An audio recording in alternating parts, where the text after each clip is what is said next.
Време е за најновите информации од регионот Македонија, светот и спортот. По настаните што го одбележа овој ден, започнуваме веднаш. Останете тука. На последниот јавен повик за продажба на парцели за изградба на викенд куќи на езерото Младост кај Велес се продадоа само 2.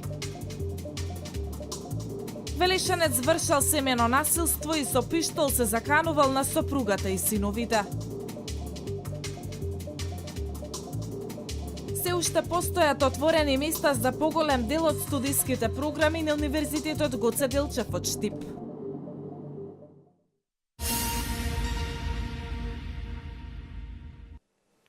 На последниот јавен повик за продажба на парцели за изградба на викенд куќи на езерото Младост кај Велес се продадоа само 2. 7 парцели кои ги продаваше на јавен оглас општина Велес останаа празни. За сега нема информација на што се должи ваквата состојба, ако се има во предвид фактот дека пред почетокот на лицитацијата која ще се одржа на 18 месецов, постоеше интерес за купување на овие парцели. Од 9 понудени парцели за изградба на викенд куќи на езерото Младост, продадени се само 2. 7 парцели кои ги продаваше на јавен оглас општина Велес останаа празни. За сега нема информации на што се должи ваквата состојба, ако се има во предвид фактот дека пред почетокот на лицитацијата, која се одржа на 18 месецов, постоеше интерес за купување на парцелите. Останува да се види каков ќе биде интересот за останатите 2 парцели, кои на јавна лицитација ќе се продаваат на 31 овој месец. И тоа парцела за изградба на хотел која со површина од 10.659 квадратни метри. На оваа локација, според планот, се предвидува градба на приземја плюс 3 ката. Во местноста викана Плоча на продажба е ставена парцела на која идниот сопственик ќе може да изгради стопански комплекс со намена Г2 лесна незагадувачка индустрија.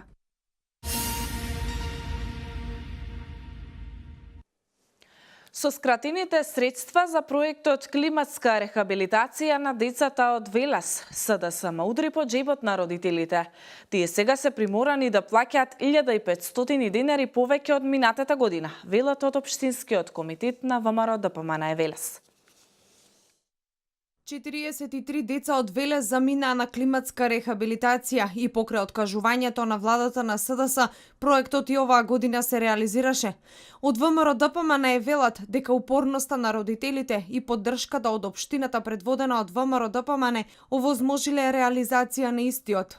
Општината во целост ја исполни својата обврска и ги префрли планираните 100.000 денари на сметката на Друштвото на родители за грижа на здраво поколение од Велес, за разлика од владата на СДС, која од овој проект се откажа и планираните средства ги скрати. Наместо како и претходните години, и владата и општината заеднички да го помогнат проектот за климатска рехабилитација, оваа година владата ги скрати парите и на тој начин ги примори родителите за учество во проектот да плаќаат повеќе. За ВМРО ДПМН е скандалозна е одлуката да се скратат средства од буџетот за рехабилитација на овие деца. Рехабилитацијата беше неопходна и затоа родителите одлучија да ја финансираат од сопствениот буџет, потенцира Попова. Зоран Заев и СДСМ пред избори се фалеа дека ќе донеле живот и дека парите ќе ги враќале кон граѓаните, а сега гледаме дека од граѓаните земаат уште повеќе. Ова ли е животот кој Заев ветуваше дека кој ќе го донесе во Македонија? Од оваа игнорантска и безобразна одлука згрозен е целиот град. Децата кои одат на климатска рехабилитација имаат хронични респираторни заболувања како резултат на повеќе децениското загадување од топилницата. Попова вели дека ова е уште еден добар пример граѓаните да увидат кој мисли за нив, а кој за сопствените партиски интереси. Општината предводена од ВМРО ДПМН во целост ги исполнува своите обврски, а граѓаните секојдневно ја гледаат транспарентната работа на општината.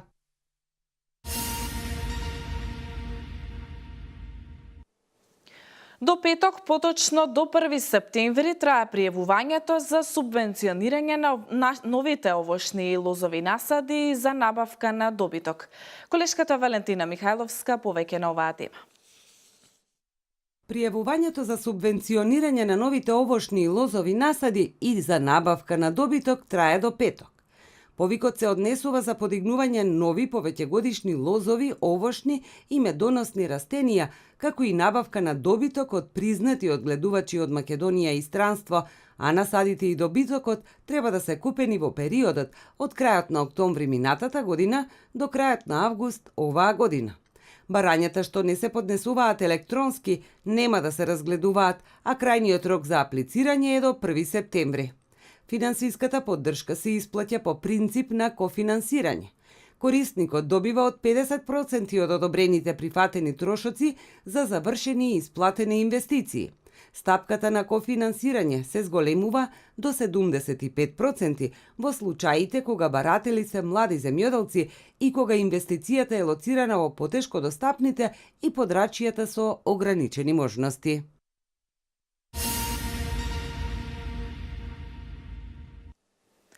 Продолжуваме понатаму со земјоделие. Сите земјоделски култури трпат последици од топлото време зашто нема доволно влага во почвата. Врнежите денеска и утре веројатно нема да ги сминат драстично состојбите ако интензитетот е слаб, велат агрометеоролозите. Катерина Нацева повеќе. Топлото време негативно влијае на земјоделските култури, почвата нема доволно влага. Според агрометеоролозите, иако овие 2 дена има врнежи, сепак состојбите нема да се сменат ако интензитетот е слаб. Пролетните и окопните култури се во критична, дури и катастрофална состојба, посебно пченката. Оние површини кои не се под системи за наводнување, некаде може и да не дадат принос, објаснуваат агрометеоролозите. Според Ангелко Ангелески од Управата за хидрометеоролошки работи, штети трпат и лозарството и овоштарството, дехидрираат зрната на грозието, а се суши дел од стеблото. Тој објаснува дека доколку нема доволно вода, може да се случи до година да не даде род или родот да биде многу мал. За конечна оценка како врнежите ќе влијаат врз земјоделството, треба да се почека да се проследи нивниот интензитет деновиве. Агрометеоролозите препорачуваат наводнувањето да продолжи и во наредниот период.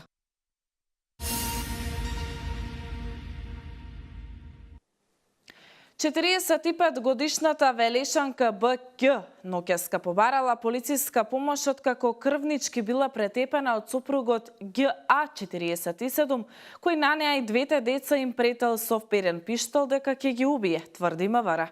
Според Велешката полиција, семејното насилство се случило околу 19 часот. Насилникот ја удрил со телефон по глава, а потоа почнал да ја удира со тупаници и клоци по телото и главата. 47-годишниот велешанец А.Ѓ. извршил семејно насилство врз неговата сопруга, 45-годишната Б.Ѓ., која вчера пријавила во полициската станица Велес. Имено сопругот ја удрил со телефон по глава, а потоа почнал и да ја удира со тупаници и клоци во пределот на телото и главата, пошто и го зел телефонот и заминал од куќата. Потоа се вратил дома и почнал да ја навредува, а во еден момент го зел пиштолот кој го поседувал со дозвола, ја скршил вратата од собата и почнал да ја удира Б.Ѓ. во пределот на главата, пошто истата паднала во безсознание. Пријавениот Ѓ.А.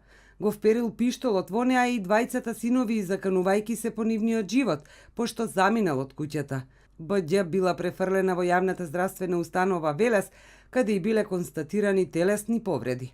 Аѓа е лишен од слобода и задржан во полициската станица Велес за понатамошна постапка.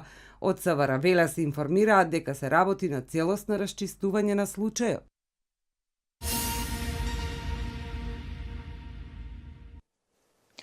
Полицијата денес соопшти детали за сообраќајната несреќа која вчера во 16 часот се случи на автопатот Велес-Скопје на мостот кај село Дорутовец, а во која ЕЗ-31 одресен управувајќи Рено Флуенсе изгубил контрола над истото, излетал надвор од коловозот и возилото се превртело на кровот. Деталите во продолжение. 4 лица се повредени во сообраќајната незгода што вчера попладне се случи околу 16 часот на автопатот Велес-Скопје на мостот кај село Дорутовец. Како што соопшти денеска полицијата, 31 годишниот ЕЗ, управувајќи Рено Флуенсе, изгубил контрола над истото, излетал надвор од коловозот и возилото се превртело на кровот. На местото интервенирала итната медицинска помош од Велес, а повредените се пренесени во Велешката болница. Од таму информираа дека на лекување примени се 4 лица, од кои 2 пациенти биле со потешки, а 2 со полесни повреди. Но сите се надвор од животна опасност и се задржани во болницата во Велес. Увид на местото на настанот извршила увидна екипа од СВР Велес. Се работи на целосно расчистување на случајот.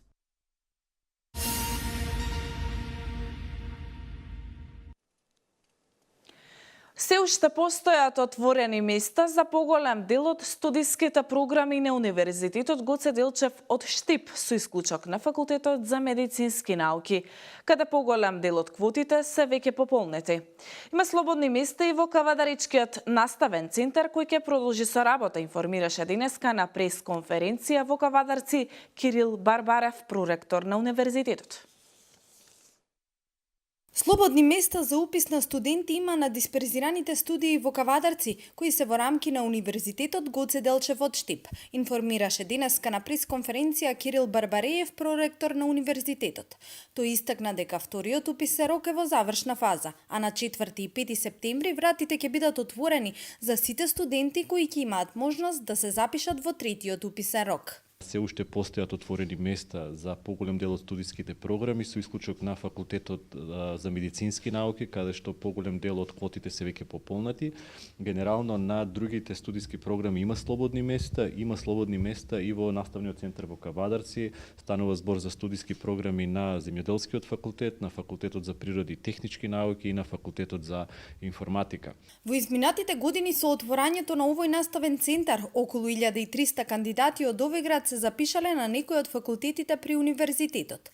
Од нив близу 900 имаат студирано во центарот во Кавадарци. Околу 240 од нив имаат дипломирано, некои се веќе вработени, а други се во фаза на вработување. Барбареев потенцираше дека ваквата ситуација јасно говори дека Кавадарци е сериозен наставен центар со огромен образовен потенцијал. Во ваква средина универзитетот гледа сериозни перспективи. Она што може да се спомене за студентите кои што се веќе во втора, трета и четврта година, дека првиот академски час ќе биде на 18 септември. Наставата започнува третиот понеделник согласно правилникот од месец септември. Во фаза се подготовки на сите оние процедури за почеток на наставата. Професорите, продеканите и деканите веќе контактираат со своите студенти, така да универзитетот е подготвен за почеток на новата академска година. Во моментов има околу 1700 пријавени кандидати на универзитетот. Се очекува оваа бројка да достигне до 2000. Што се однесува до дисперзираните студии во Кавадарци пак, оваа година пријавени се 50 на студенти, а се очекува бројот да се зголеми во третиот уписен рок. Очекувањата на претпоставените се до 100 студенти во Кавадаричкиот центар.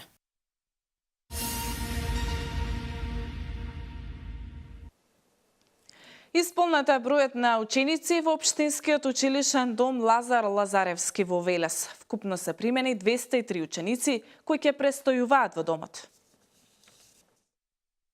Општинскиот ученички дом Лазар Лазаревски ги објави конечните резултати од вториот приемен рок од конкурсот за прием на ученици во јавните ученички домови за учебната 2017-2018 година.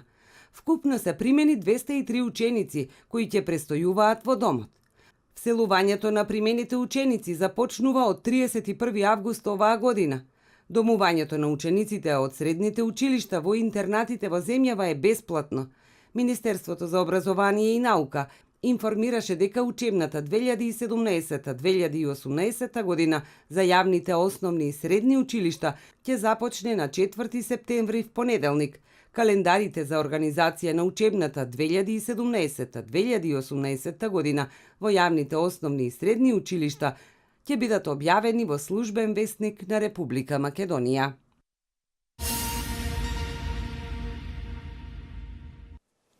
Обвинителката Лилјана Спасевска е назначена за вршител на должноста јавен обвинител на Република Македонија, на местото на Марко Зврлевски, кого собранието на 17 овој месец го разреши од должноста. Одлуката е донесена на денешната седница на Советот на јавни обвинители.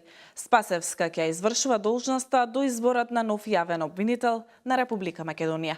Вестите од земјава.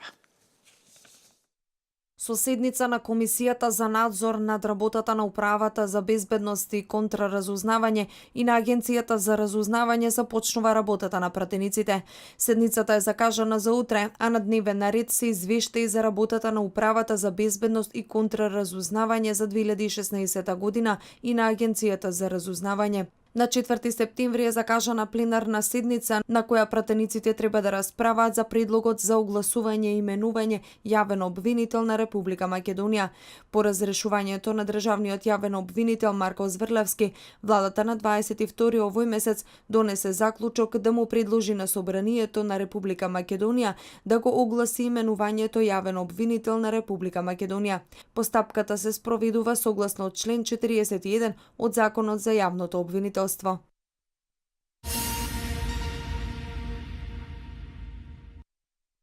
Расте бројот на разводи во Македонија. За едно тромесечие се развеле 436 парови. Бројот на склучените бракови во вториот квартал од годинава бележи зголемување за 7,8% во споредба со тој период од 2016 година. Во овој период се склучени 3447 бракови, покажуваат податоците на Државниот завод за статистика.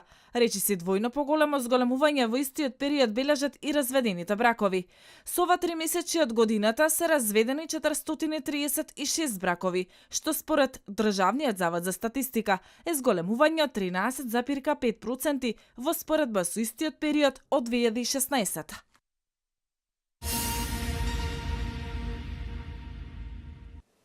Најмалку 13 цивили го загубија животот, а 7 се ранети при воздушен удар на афганистанската војска врз талибански позиции во западната афганистанска провинција Херат. Во експлозијата биле убиени 20 талибанци, но настрадале и 13 цивили кои што биле сместени во околните куќи, изјави потпарулот на регионалните власти во Херат. Вестите од светот во продолжение. Јапонската влада информира дека ракета која ја лансирала Северна Кореја надлетала северни делови од Јапонија. Ракетата била испукана во раните утрински часови по локално време и се прекршила на 3 дела пред да се урне. Во саботата во Северна Кореја беа лансирани 3 ракети со краток дострел во море, испукани од незиниот брег. Во неновиот ракетен инцидент, јапонската влада ја предупредува домашната јавност за испуканата ракета од соседството, со препорака луѓето да бидат максимално предпазливи.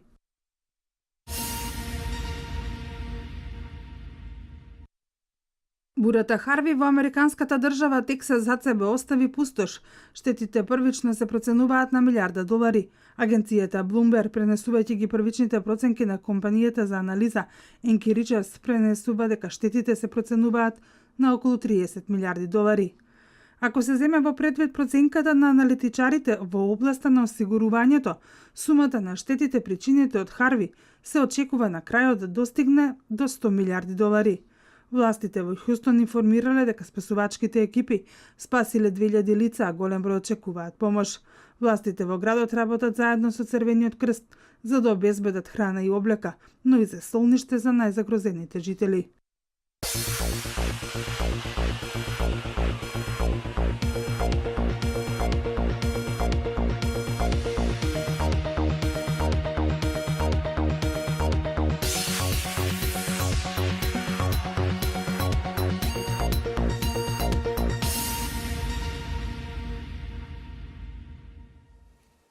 Временската прогноза за утре предвидува во раните утрински часови услови за слаби врнежи од дожд, можно е да има и во крајните јужни и југоисточни предели, а во текот на денот ќе биде претежно сончево со појава на локална облачност и потопло време.